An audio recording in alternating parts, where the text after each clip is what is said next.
comenzamos con nuestro podcast con Visualcom. Bienvenidos ante todo. Vamos a comenzar este espacio donde la contabilidad deja de ser un dolor de cabeza y se convierte en una herramienta para poder crecer. Hoy hablaremos de un tema súper clave para todo negocio, el cierre contable anual. Un proceso que si no se hace bien puede traer errores, observaciones y pérdidas.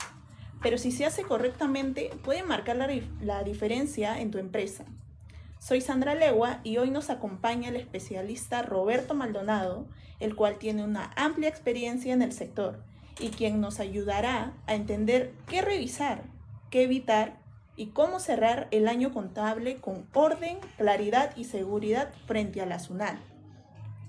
Prepárate para este episodio práctico, claro y directo, pensado para empresarios, contadores, emprendedores que quieren tomar mejores decisiones. Esto es Visualcom, ahorro de tiempo y dinero. Comenzamos con la primera pregunta. ¿En qué momento se realiza un cierre contable? Ok, muchas gracias Sandra. Y ante todo, muy buena tarde, queridos amigos, seguidores, contactos y todo tipo de personas que están al otro lado de las redes sociales. Es un gusto y un honor estar el día de hoy frente a ustedes. Y bien, vamos al tema que nos convoca el día de hoy. Antes de responder la pregunta, vamos a hacer una introducción sobre el tema del cierre contable anual. ¿Qué significa? ¿Para qué sirve? ¿Cuáles son los objetivos? ¿Y cuáles son los riesgos de no hacer una buena gestión para cerrar el año? Bien. Como sabemos, el año fiscal empieza en enero y termina en diciembre. Este es un periodo donde las operaciones de las empresas empiezan a madurar o terminar o de dar la última ejecución de sus procesos comerciales en diciembre, para luego informar tanto tributariamente al ente fiscal, que en este caso es SUNAT, y a la vez para informar en la parte financiera, donde tenemos a los accionistas, tenemos a los proveedores y algunos entes interesados en la buena marcha de la empresa. Como por ejemplo, tú quieres comprar acciones de determinada empresa, te vas a la bolsa, lees los estados financieros en un lapso de 5 años, vas viendo si la empresa va para arriba o va para abajo y por lo tanto tienes una información certera. Bien, entonces sabemos que este periodo, hoy estamos diciembre, terminando el año, ya nos ponemos dinámicos, hábiles y rápidos para hacer nuestro cierre conforme a las normas y cumplir para nuestro siguiente año. Vamos a responder la pregunta de nuestra estimada Sandra. Por favor, Sandra, ¿nos podrías repetir la pregunta, por favor? Claro que sí. ¿En qué momento se realiza un cierre contable?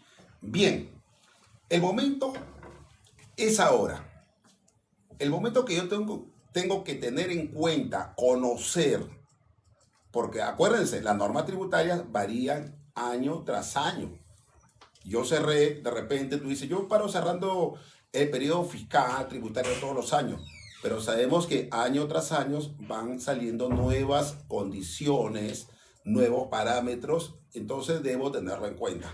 Sabemos que diciembre es el último mes del año, por lo tanto debo estar pensando en preparar, ¿no?, mi asiento de cierre, el cual pues nosotros tenemos que tener todas las cuentas claras, es decir, las cuentas saldadas, las cuentas de resultados, se cierran con la clase 8. Como sabemos, la clase 8 se van cerrando las cuentas de la clase 7, que son las ganancias, ingresos, y las cuentas de la clase 6 se cancelan y nos sale una utilidad o pérdida para fin de año. Esta se conecta con el cierre de las cuentas de balance, más conocida como cuenta de resultados. De esta manera llegamos también a coincidir y constatar el resultado de la empresa ya para este periodo. Ahora, un punto a tener en cuenta: nosotros cerramos el año, pero cerramos un año preliminar. En enero tú vas a tener un cierre preliminar, pero no el definitivo. ¿Por qué? Porque tú presentas tu declaración jurada en marzo. Si lo presentas en marzo, lógicamente, en ese lapso entre enero y marzo vas a hacer ajustes, vas a hacer algunas provisiones, algunas facturas que no te emitieron tu proveedor, etcétera. Entonces, vas a registrar operaciones que corresponden al periodo anterior, estando en el 2026. Eso es algo normal acá en el Perú. Tienes que tenerlo en cuenta. Bien, entonces, esa sería la respuesta, mi estimada Sandra. Perfecto, Roberto. Seguimos con con otra pregunta más. ¿Cómo se realiza la revisión y conciliación de cuentas? Bien, dentro de la revisión y conciliación de cuentas, nosotros dentro de la revisión tenemos lo más importante de la empresa, la cuenta por cobrar a nuestros clientes, ¿ya?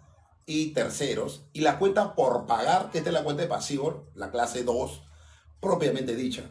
Entonces, estas cuentas tenemos que revisarla al detalle. Debemos saber con cuánto estamos cerrando de deuda, ojo, de deuda. Tenemos que ver nuestra capacidad financiera para poder afrontar en un determinado momento. Y también nuestra cuenta de activos, nuestra cuenta por cobrar, ¿no? Toda la cuenta, desde la cuenta 12, que es la más importante, la cuenta comercial de nuestros clientes, y entre otros, digamos, clientes o su equivalente cliente que nos están prestando o enviando dinero. Entonces, una vez que tenemos en cuenta estas cuentas, vamos al siguiente paso, la conciliación. Dentro de la conciliación tenemos los extractos bancarios de la empresa frente a los estados de cuenta de los bancos, las entidades bancarias. Acuérdense, las cuentas tienen que estar saldadas. No debe quedar nada en el aire. Estás terminando un periodo fiscal. Por lo tanto, la cuenta debe estar clara. O sea, si yo tengo mi conciliación bancaria, he emitido cheques, he hecho reportes de caja, de bancos en este caso, esto debe estar en el banco como cobrado, como pagado. Y las que no, debo yo de buscar la conciliación. Ya, ese es el punto clave en este caso, de la conciliación y la revisión. Ok, siguiendo con una pregunta más. ¿Cómo se llevan a cabo los ajustes contables? Sí, bien, dentro de los ajustes contables tenemos varios, como ustedes saben, ¿no? Tenemos provisiones, tenemos depreciaciones, tenemos cuentas incobrables. De repente tienes clientes que te deben, pero ya se han ejecutado todas las acciones para cobrar. En fin, todos estos ajustes tienes que tenerlo listo antes de hacer tu cierre definitivo de fin de año. Hay una serie de ajustes que se tienen que hacer en la empresa, porque tú no puedes cerrar teniendo esto ahí en el aire. ¿Por qué? Porque SUNAT no te va a reconocer. SUNAT, al contrario, no estás observando las normas tributarias. Eso es infracción tributaria, multa. ¿Ok? Todos estos ajustes que acabo de mencionar se tienen que realizar de manera respectiva antes de realizar tu periodo fiscal. Excelente, Roberto. ¿De qué manera se encarga la valoración de inventarios? Oh. Bien, muy buena pregunta. Esta pregunta se responde porque por muchos motivos, ya que actualmente nosotros, digamos, no solamente para efecto del cierre, sino cualquier tipo de negocio que exista en el mercado, o sea, siempre tiene problemas en los inventarios, siempre. Me dice, Roberto, me llama, no me cuadran los inventarios, he hecho mi conteo físico y no me cuadra con el sistema, la SUNAT hizo una fiscalización de mis inventarios, encontró más, encontró menos, etcétera. Siempre la misma historia. Bien, empecemos por la noticia buena. Siempre hay un margen de diferencia entre tus inventarios físicos y los inventarios. O sea, físico es cuando tú vas y haces una revisión, haces un inventario, haces un conteo, versus los registros. Actualmente todos los registros son en software. En el software tienes 1000 productos, vas a tu inventario, haces el inventario físico y tienes 900. Hay una diferencia de 100. ¿Qué pasó? Si tienes en el sistema 1000 y en el inventario físico tienes 900, quiere decir que a ese 100 que no existe, SUNAT lo va a tomar como una venta presunta. Es decir, tienes que pagar impuesto a la renta e IGB. Eso todos lo sabemos. Sin embargo, en el momento o en su momento debiste haber registrado esa diferencia. Porque tú puedes decir, mira, en los hechos, ¿no? En el derecho, claro, o sea, no lo registré y he cometido una infracción, pero en los hechos yo lo puedo demostrar, puedes decir tú. ¿Cómo? Productos vencidos, productos que se rompieron con la manipulación, productos que se han roto, productos que de repente por algún motivo desapareció, pero no fueron ventas. Eso tú puedes decir. ¿Ok? Y eso está bien, eso es normal. Toda empresa pasa o puede pasar. Es parte, es un riesgo que es inherente al movimiento de unos productos. Si tú llevas productos X de un punto A a un punto B, siempre hay el riesgo de que se dañe, etc. Y si pasa mucho tiempo, acuérdate, muchos productos, sobre todo los de pan llevar, tienen una fecha de vencimiento. Pasado la fecha de vencimiento, se anula, no sirve, es merma, desmedro, etc. Tienes que tener en cuenta ese detalle. No esperar que SUNAT te observe porque te saca venta presunta. Tú debes agilizar, darle de baja conforme a las normas legales. Por ejemplo, tu producto malogrado, sabemos que la norma te exige que un notario público observe y dé su visto bueno para que, digamos, sea aceptado como una baja y no estés pagando impuestos.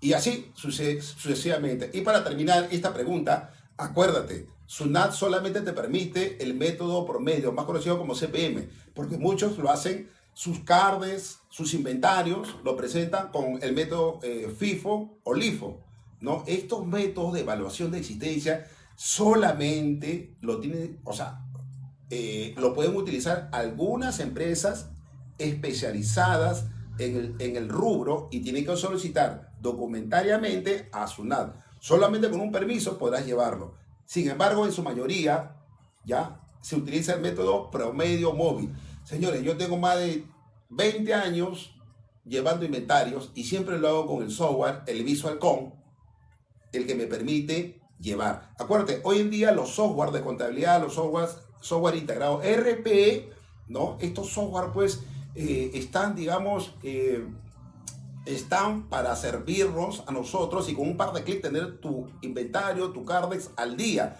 Entonces debemos aprovechar esta coyuntura y tener más ágil nuestros inventarios al día. Excelente, Roberto, qué buen dato, la verdad. ¿De qué forma se desarrolla la valoración de inventarios? Bien, buena pregunta. Como vemos, la valoración de inventario. Valorar es darle valor. Inventario, tenemos los productos, la mercadería, los insumos, los envases y embalaje. Todo esto acá. Lo debemos valorar, recalcamos lo siguiente, con un método de promedio. Este método promedio, lógicamente, tiene que estar debidamente sustentado, justificado, si no fuera el método promedio. Por ejemplo, las empresas que, digamos, tienen un tipo de trabajo vertical. Cuando hablamos de vertical, se refiere que es un tipo de negocio que difícilmente otro lo puede realizar. O sea, cuando hablamos de negocios horizontales, estamos hablando del estándar, del ABC. Es decir, yo hago un negocio acá, allá y en la China, siempre va a tener facturación, siempre va a tener compras, siempre los inventarios tienen que ser evaluados conforme al mercado. Pero hay negocios que son verticales. O sea, ¿qué quiere decir? Una química, una empresa química, empresas de energía nuclear, etcétera. Son empresas verticales. Su flujo, su evaluación y su cálculo de ajuste es muy diferente al promedio. Entonces, en ese sentido, acá nosotros recomendamos, y creo que estamos ahorita rodeados de emprendedores, empresas profesionales, que el 99% lo hace con el método promedio móvil. ¿Qué significa? Agarro mis inventarios. Miren, un ejemplo. Yo compro este termo, VisualCom. Lo compré en enero, me costó 10. Febrero, 15. Marzo, 20. Y así hasta diciembre subió a 90, digamos. Si yo en estos momentos lo quiero vender, ¿a cuánto lo vendería? ¿Al precio de enero, febrero, marzo? ¿Al precio que lo compré en noviembre? ¿A qué precio? Entonces, tú puedes decir, lo compro al primero, o sea, al de enero. ¿Ya? Esas son las primeras entradas y primeras salidas. Ahora, y si lo vendo al precio de noviembre, serían las últimas entradas, la primera salida. Sin embargo, tributariamente, esto dice, no, primero promedia, suma suma todas las cantidades y divídelo entre el costo. Suma todo el costo total y divídelo entre las cantidades y vas a sacar un precio promedio. Este precio promedio es con el que tienen que salir los inventarios del almacén. Por eso es el costo promedio permitido por SUNAT, más conocido como el CARDEX valorado. Entonces, de esa manera, estamos cumpliendo con SUNAT, estamos controlando nuestros inventarios. En otro podcast le contaré algunas historias reales con algunos clientes. Adelante, Sandra. Wow, perfecto, Roberto. Y en cuanto a los asientos de ajuste, ¿cómo se elaboran? Bien, todo lo que acabamos de hablar de la cuenta incobrable, la depreciación de los activos fijos, la amortización de intangibles, ¿no? Entre otros, todo esto tiene que estar debidamente sustentado. ¿Y cómo se sustenta? ¿Cómo se justifica? ¿Cómo se fundamenta para efectos fiscales, para efectos legales? Esto tiene que estar reflejado en mis estados financieros. Mis estados financieros tienen que reflejarlo y para eso tienes que registrar el asiento contable. Como sabemos, los asientos contables se registran en el libro diario. Luego se mayoriza, se reparte para todos los estados financieros. Entonces, estos ajustes tienen que estar debidamente registrados en mis libros de contabilidad, que van a ser el que le va a dar el valor legal, el valor tributario, el valor comercial. Tú eres emprendedor, tú eres un asesor de empresas, te reúnes con el gerente, ¿no? Para finalizar el año o inicio del otro año. Entonces, ¿qué va a decir el gerente?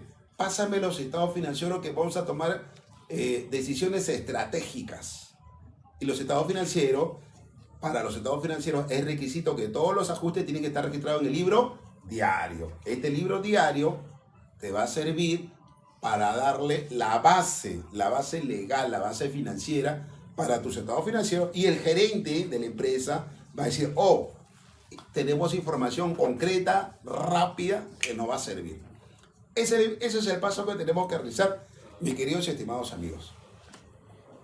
Wow, sí, hay demasiados pasos. Sí. Y en cuanto a los estados financieros preliminares, ¿cómo se preparan?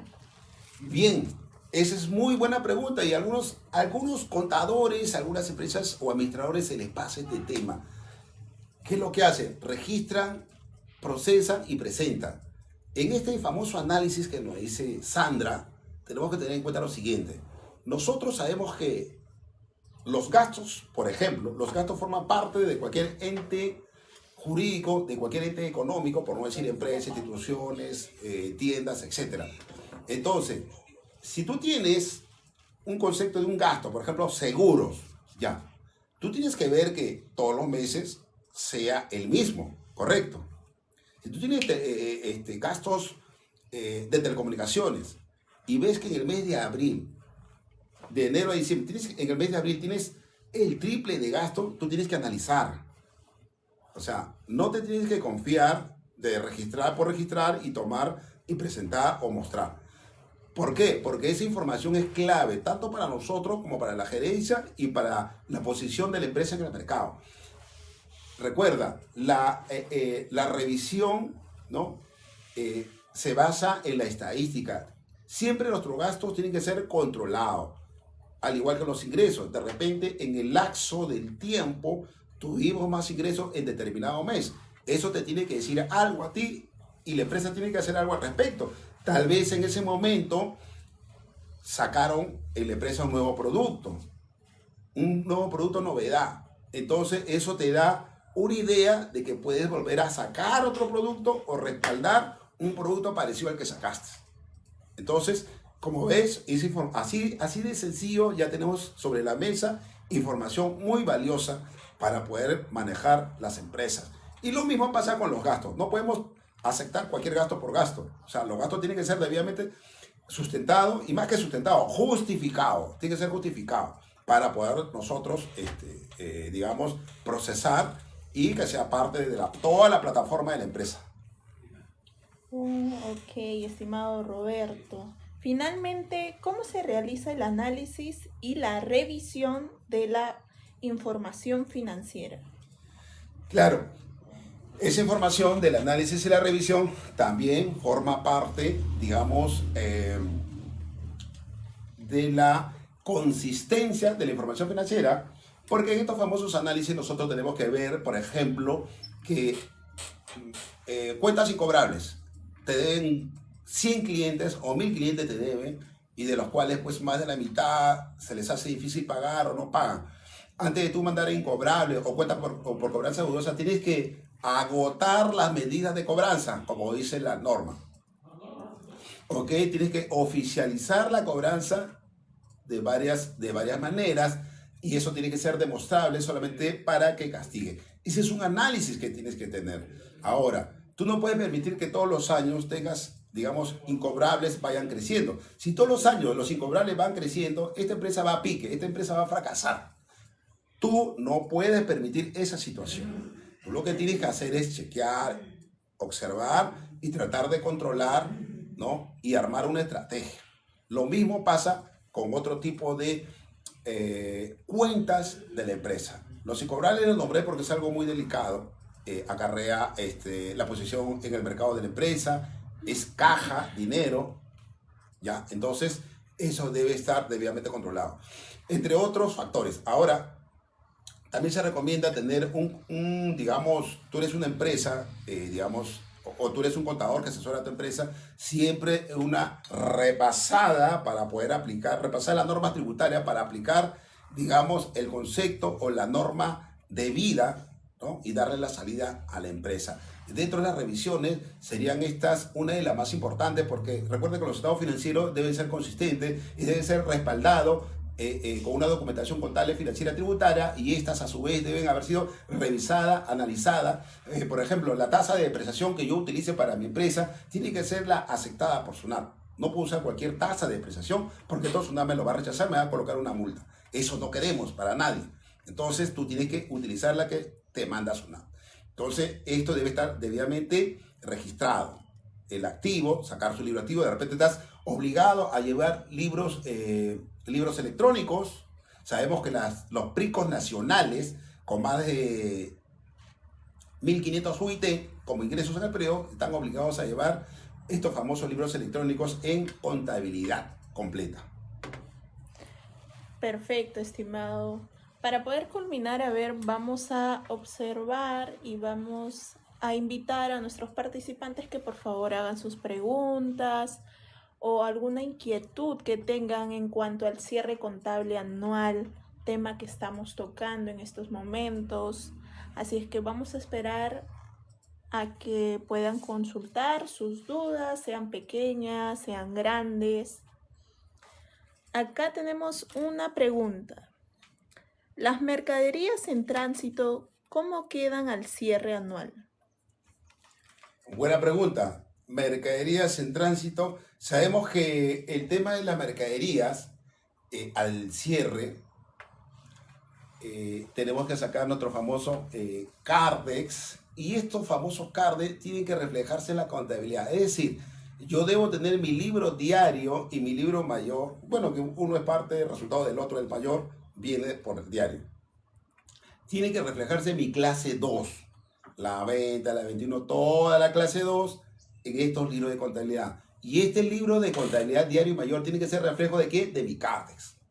Ahora, en mi CARDEX, lógicamente, yo tengo movimientos de ingreso y salida de mi CARDEX, ¿verdad? Ingresos por compras, ingresos por préstamos, etcétera, y salidas también mayormente por venta. Ahora, todo lo que sale de mi almacén valorado vendría a ser mi costo de venta, ¿correcto? Ojo, todo lo que sale del almacén valorado, mi costo de venta, porque está saliendo con el costo promedio. ¿Okay? Y yo debo tener mis asientos contables, ¿no? Acuérdate que cuando tú terminas el periodo, tienes que hacer el asiento de absorción, que es el primero y el más importante. Tienes que liquidar tu cuenta 6.1 con la cuenta 6.9, variación de existencia con costo de venta. ¿Para qué? Para que la mercadería que salió sea el costo de venta. Toda mercadería que salió en la empresa, la cuenta 61, entonces la cargo en el debe, ¿no? La cargo en el debe y contra la cuenta 69. ¿Para qué? Para reflejar que esta salida de mercadería forma parte ahora de mi costo de venta, que es la principal. Por ahí ya tengo controlado todo el tema de la mercadería. Ahora, las que están en tránsito, las que son mermas, las que son todos estos tipos, lógicamente en mi carne ya quedan reflejados solamente lo que corresponde a mi costo de venta, que sería en este caso lo más importante. Ok, a ver, esperemos otra pregunta más de nuestros participantes. Adelante, con confianza pueden hacer su consulta, estimados amigos. Acá estamos en el podcast de VisualCon con la coordinadora general Sandra Legua. Entonces, veamos, estamos acá al servicio de toda la familia contable, las empresas de todo el Perú. Nos unimos una vez más para darnos la mano con estos temas tributarios que de fin de año pues son importantísimos y marca el ayer y hoy. El ayer que has terminado tus labores, pero el hoy que podrías tener una multa por desconocimiento o hacer un buen cierre y empezar con el pie derecho el año 2026. Y sobre todo cierres bien tu Navidad y tu año nuevo. Excelente, Roberto. Seguimos con otra pregunta más. ¿Qué pasa si después de todo tengo pérdidas en vez de utilidad? Allí, ¿cómo es el cierre contable? Muy buena pregunta. Sabemos que el cierre o la ganancia son dos situaciones que forman parte del resultado. Como dice el dicho, no todo en la vida es ganancia. A veces hay pérdidas. Ok, la empresa empieza a trabajar. Cuando nosotros hacemos nuestro asiento de cierre, acuérdense, la clase 8 es clave para la ganancia o para la pérdida. La clase 8 agarra o va cancelando las cuentas de la clase 7.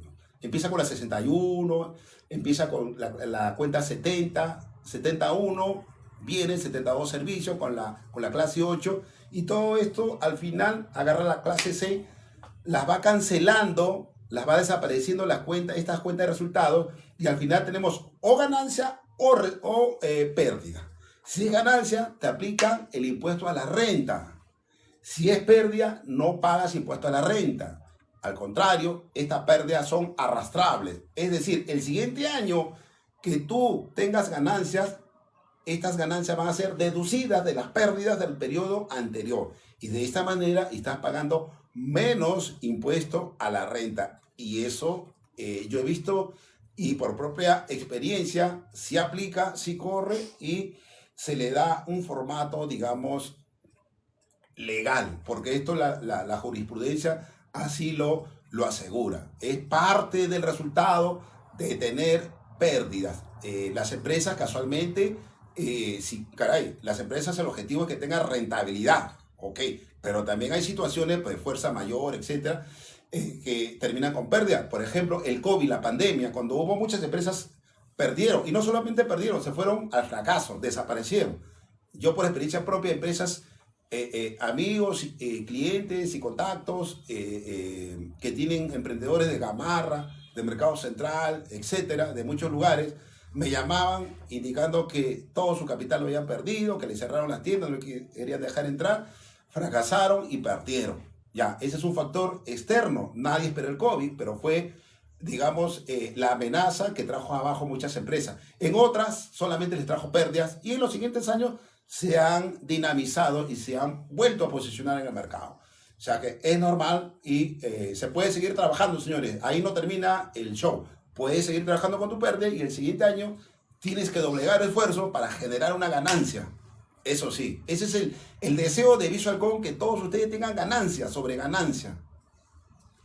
Excelente. Tenemos otra pregunta acerca de las vacaciones de los trabajadores. ¿Cómo quedarían al cierre contable? Bien, como sabemos, las vacaciones se pagan, como sabemos, al año, ¿no? Cumple los 12 meses, se le da vacaciones, ya sea que salga y tome esas vacaciones como días, o en todo caso puede vender las vacaciones. Sin embargo, al cierre de un periodo, nosotros tenemos en este caso personas que han trabajado pues 2, 3, 4, 5, 8, 9, 10, 11 meses, pues le falta un mes, pero no es, digamos, 11 meses le corresponde unas vacaciones. En este caso se llama vacaciones truncas, pero como el personal está trabajando, sería Lo correcto es provisionar, una provisión por pagar, ¿no? Para saber cuánto es las obligaciones la cual la empresa tiene en este año, cómo está cerrando. Eso es lo correcto. Sin embargo, en la realidad muchas empresas no lo hacen. Dice, ya, cuando salga de vacaciones voy a registrar ese derecho, ese pago, ese gasto. Sin embargo, la recomendación de acá, de Visualcom, es que usted provisione, lo que manda la ley, que usted provisione ese pasivo, ese gasto que usted ya va teniendo.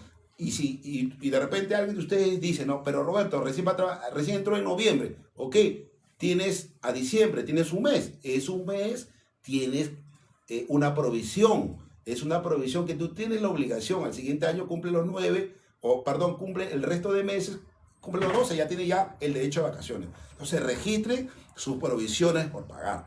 ¿Eso para qué? Para que no haya sorpresa. ¿Eso para qué? Para que usted tenga las cuentas claras y pueda avanzar en su momento. Y llegado el momento, no se le junte todas las facturas.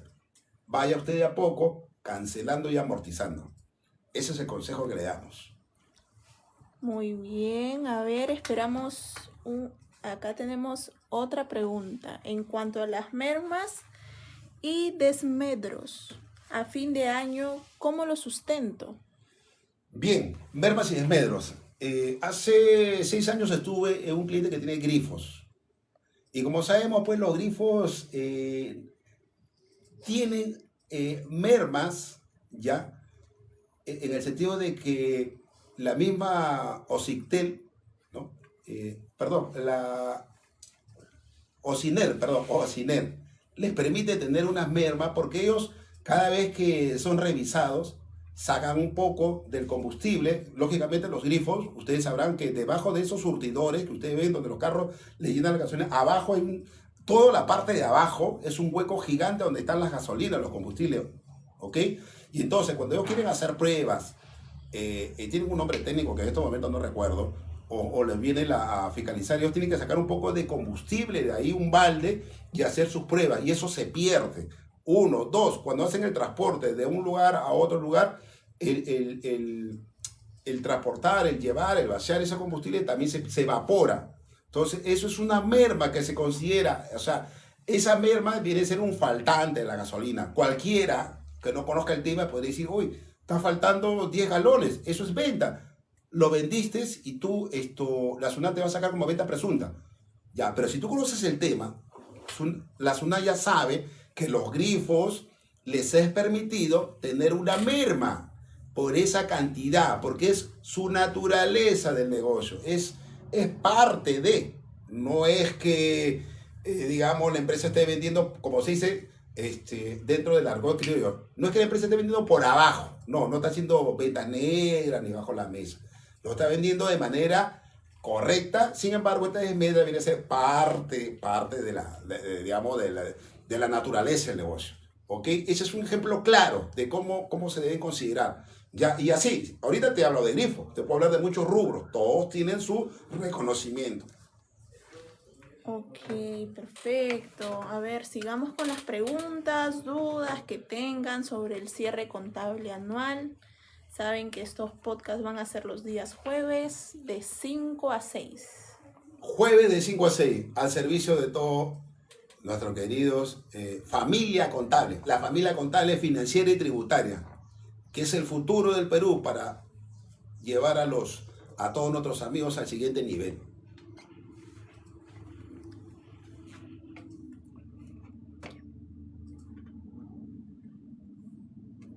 A ver, esperemos unos minutos, unos segundos y hagamos...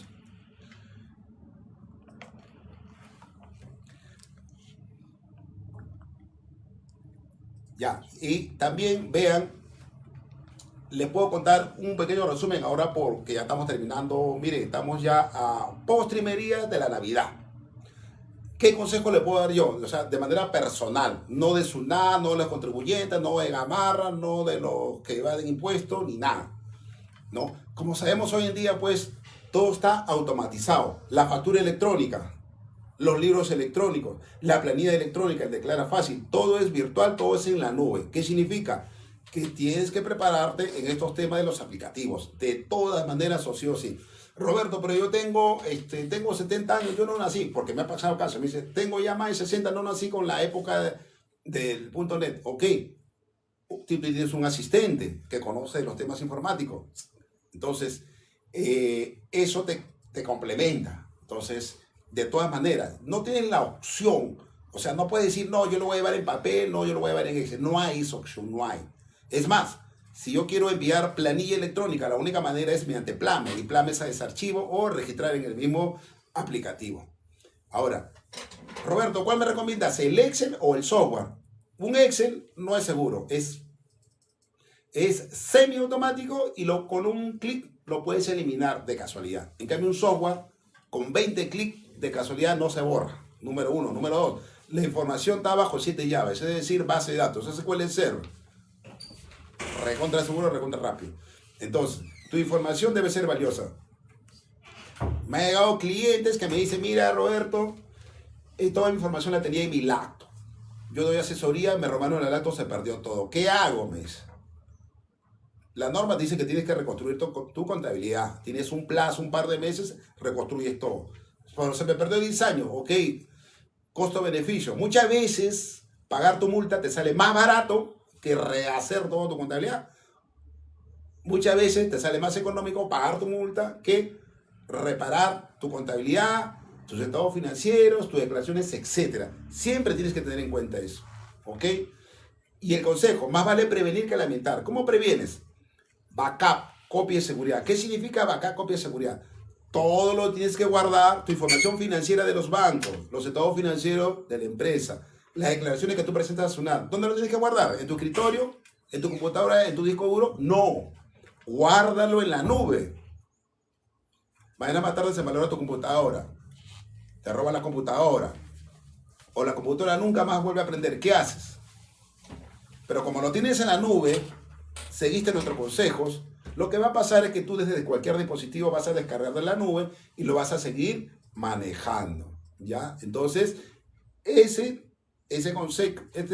consejo también lo tienes que tener en cuenta de manera, yo diría de manera obligatoria. No lo tomes como una opción. Tómalo, los temas tributarios, los temas tecnológicos que son a tu favor, lo tienes que tomar o sí o sí. No esperes, pues, que llegue el momento y el costo de reparación o el costo de solución es así. En cambio, si eres prevenido, es mínimo. ¿Ok? Invierte en tecnología, porque lo que tú inviertes en tecnología, el resto es gratis, es automatizado. ¿No? A ver, ok, tenemos con una confianza. última pregunta. La última pregunta del día. Adelante, estimada Sandra. Ok. En cuanto al cierre contable, ¿refleja realmente la situación financiera de mi empresa o solo cumple con la SUNAT? La respuesta es sí y no a la vez. Si hablamos de declaración jurada anual con efectos tributarios, la respuesta es sí. Tu cierre contable anual, que es mayormente lo que hablamos, es tributario, es fiscal, es SUNAT. O sea, la respuesta podríamos decir que en la generalidad es sí, afirmativa. Es con fines tributarios. Ya es con fines tributarios para efectos de las NIF, normas internacionales de información financiera. Sin embargo, nosotros podemos tener nuestra información financiera, la cual va a ser diferente. Tener cierre tributario y cierre financiero no significa doble contabilidad. No. Lo que pasa que para efectos fiscales, las normas internacionales de información financiera, el tratamiento y los requisitos para reconocer, por ejemplo, un gasto o un ingreso es diferente a los temas tributarios. Ejemplo. Dice que un ejemplo vale más que 1000 palabras. Ejemplo. Tú tienes mermas, justo el tema de hace un rato. Ok, tienes mermas. ¿Qué te dice la norma tributaria? Tienes que hacer una constatación legal por un notario público, tienes que pagar, tienes que redactar un acta, tienes que notificar a SUNAT y dentro de un mes o 2 meses SUNAT va a ver, va a chequear y los siguientes meses SUNAT te lo reconocerá. Tienes que seguir con todos estos requisitos que lógicamente es largo, tedioso. Pero ¿qué te dice la norma, las normas, las NIF? ¿Qué te dicen las NIF, las normas internacionales financieras? La NIF te dice, todo hecho ocurrido de la empresa ¿no? Se refiere a todo hecho comercial, todo hecho interno dentro de la empresa. Debe reconocerse en el momento que ocurre. Es decir, las mermas o los desmedros ocurrieron hoy lo reconozco, hoy lo registro con la fecha de hoy en mi libro de contabilidad y mi estado financiero. Tengo un incobrable. ¿Cuándo ha sido? Hoy. Ejecuté la cobranza, así. Lo reconoces en el momento. Esa es la pequeña gran diferencia entre las normas financieras y las normas tributarias. Acá en la tributaria hay unos requisitos. Es más burocrático, más paso. Y el financiero es más realista. Es más en el momento. Por eso que los gerentes, ¿en qué se basan? ¿En el tributario o en el financista? En la finanza. Un gerente se basa en la finanza. ¿Por qué? En una empresa se mueve un sol, en una empresa sale el camión a repartir la mercadería, lo para la policía, el policía le cobra de coima 100 soles. ¿La SUNAT lo reconoce? No. ¿Financieramente se reconoce? Sí. En la empresa se mueve un sol, ese sol tiene que estar justificado y reconocido. ¿Y eso quién lo abraza? La parte financiera, la parte real, la parte que le compete a la empresa. Para SUNAT no, para SUNAT todo es factura, para SUNAT todo es contrato. Entonces, para efectos de toma de decisiones, para efectos de análisis, crecimiento financiero y gerenciales, la parte financiera cumple un papel preponderante y primordial para estos efectos. Perfecto, estimado Roberto. Muchas gracias y gracias por acompañarnos en este episodio de Visual.com Podcast. A todos nuestros participantes. Esperamos que la información compartida hoy te ayude a tomar mejores decisiones y cerrar tu contabilidad con mayor seguridad y avanzar con más tranquilidad en tu negocio. Excelente, Sandra. Gracias. Gracias también por la organización de estos podcasts que realmente van a servir, están sirviendo y lógicamente saludamos, un fuerte abrazo a todos nuestros amigos. Ya saben, todos los jueves de 5 a 6 de la tarde estamos acá presentes y bueno, para Navidad. Navidad será el próximo jueves. Claro, el próximo jueves es Navidad. Ok, acá Sandra nos va a aclarar el próximo jueves es Navidad. ¿Cómo vamos a hacer? De repente salimos vestidos de Papá Noel. A ver, Sandra, explícanos cómo será el próximo jueves, que es Navidad. El próximo jueves se estaría dando el día miércoles el podcast. Ajá. Porque para nosotros, para poder tener unas lindas fiestas, compartir con la familia. Correcto. Así es que el podcast para estas fechas y también para Año Nuevo, si cae día jueves, se moverían para los días miércoles. Igual vamos a estar informando. Si quieres cualquier información, escribirnos al chat privado y así poder darte el link para los talleres, para los cursos que tenemos ahí, que compartimos de talleres anteriores y también que damos talleres gratuitos. Recuerda también que la contabilidad no tiene por qué ser complicada cuando cuentas con las herramientas y el acompañamiento correcto, que en este caso Visual.com lo puede liderar. Y si este episodio te fue muy útil, compártenos, síguelo y mantente atento a nuestros próximos contenidos. Y si quieres llevar aún tu gestión al siguiente nivel, Visual.com está listo para ayudarte. Muy bien, muchísimas gracias a todos ustedes, nuestros queridos amigos de las redes sociales. Pues la próxima semana los esperamos pues para darles su abrazo virtual por las Navidades. Listo. Ok, muchísimas gracias. Bendiciones.